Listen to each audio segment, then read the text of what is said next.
This is breaking news from News 8. Our Sunrise Smart Start begins with breaking news on this Monday morning. Officials say one person is dead following a rollover crash in the area of West Main and Genesee Street in Rochester. Rochester police responding to that crash around 1:30 this morning.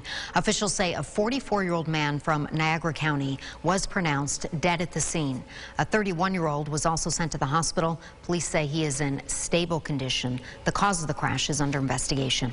A 9-year-old boy has died after a dirt bike crash in Rochester. Police say that boy was riding with his father at the time on Kilmar Street around 3:30 yesterday when the father lost control of the bike and the two fell. The boy was taken to the hospital where he was pronounced dead. Neither rider was wearing a helmet. Governor Cuomo announcing Sunday if you have an underlying condition, you can now get the COVID-19 vaccine at pharmacies across New York State.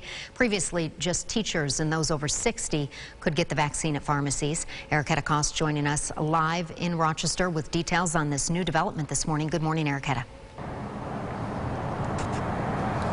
Good morning, Leah. Well, there's a lot of people eligible right now for this vaccine in this state. Many going to pharmacies confused if they can get a vaccine there or not, only to be turned away. Today's news is a big step forward in allowing more people to get their vaccine in the pharmacies. Senator Jeremy Cooney says, why turn people away at these pharmacies if the federal supply is increasing to the state? He says some of the vaccines shipped right to pharmacies are going to waste. He says the supply has increased, but when you're limited in vaccinating the entire eligible population, you risk a loss of product due to the shelf life of this vaccine. Senator Cooney and other lawmakers did send a letter to Governor Cuomo last week asking him to allow pharmacies to vaccinate everyone eligible. This is definitely a start. Why are we making this harder than it has to be? Let's just be common sense and smart about it. If you are eligible in the state of New York, you should be able to have access to the vaccine, whether you're at a pharmacy or whether you're at a county or state facility. It should be equal across the board, and that will get more Rochesterians access to the vaccine. Now remember, this expansion is just for those with comorbidities and underlying medical conditions. Governor Cuomo says as more people get vaccines and as the state receives more doses, we can expect even more expansion. For now in Rochester, Erica Cost, News 8. All right, Erica, thank you so much for that. For a full list of underlying conditions and comorbidities that qualify, head to rochesterfirst.com. 3 people are hospitalized after a shooting on 7th Street in Rochester. Police were called there just after 7 o'clock last night. When they arrived, they found a 16-year-old boy and 54-year-old woman, both shot at least once. Officials say the injuries are non-life-threatening. Another victim, a 21-year-old man, was also taken to the hospital with non-life-threatening injuries. No arrests have been made. The investigation is ongoing.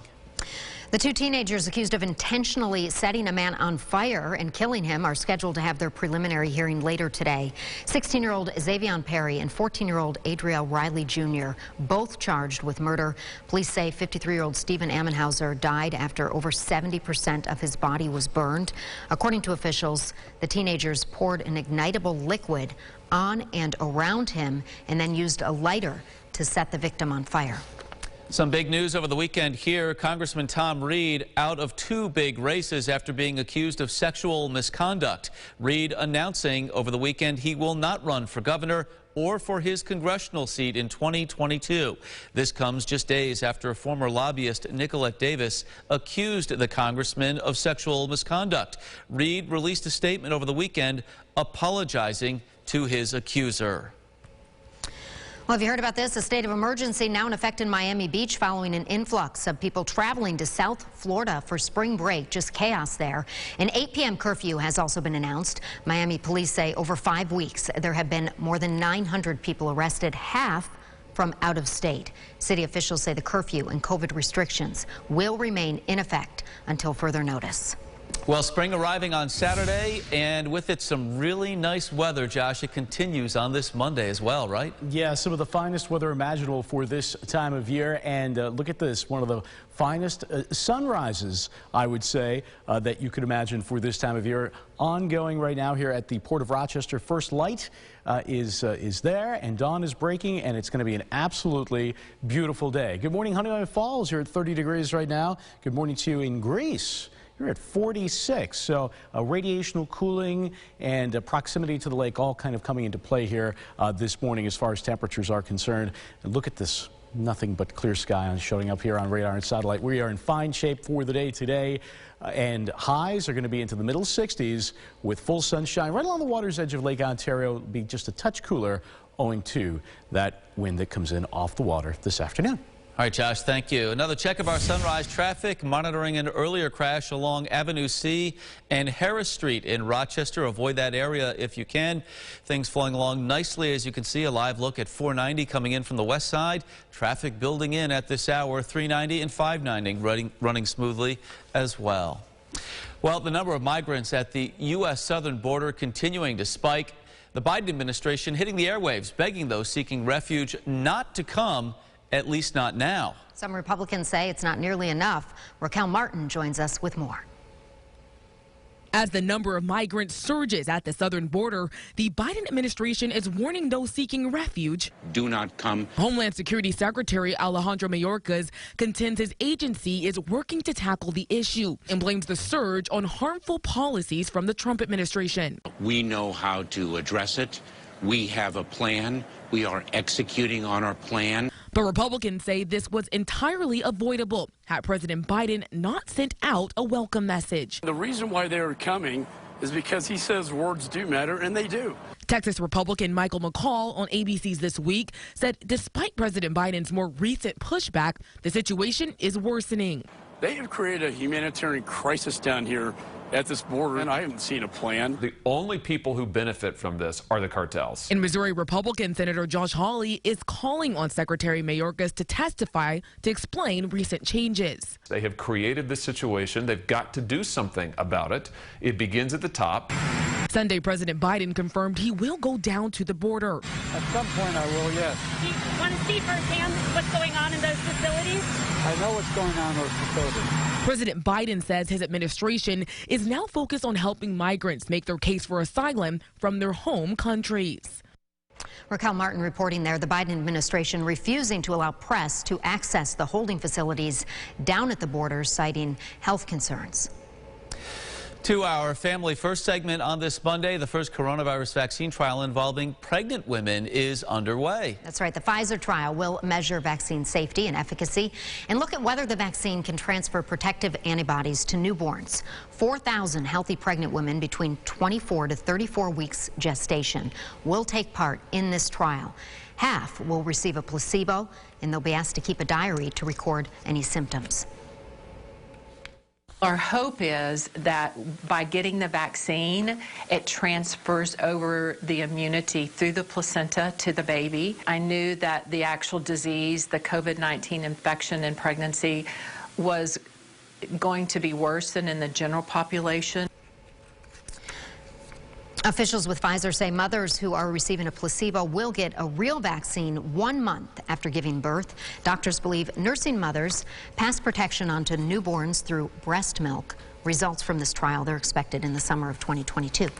Time now for the GRE Morning Business Report. AstraZeneca's COVID vaccine has been given the green light in Canada. While the shot is not approved in the U.S., the White House says it will send 4 million doses of the AstraZeneca vaccine to both Canada and Mexico as a loan. More than a dozen European countries temporarily halted the use of the vaccine after reports of blood clots, but many have since resumed inoculation.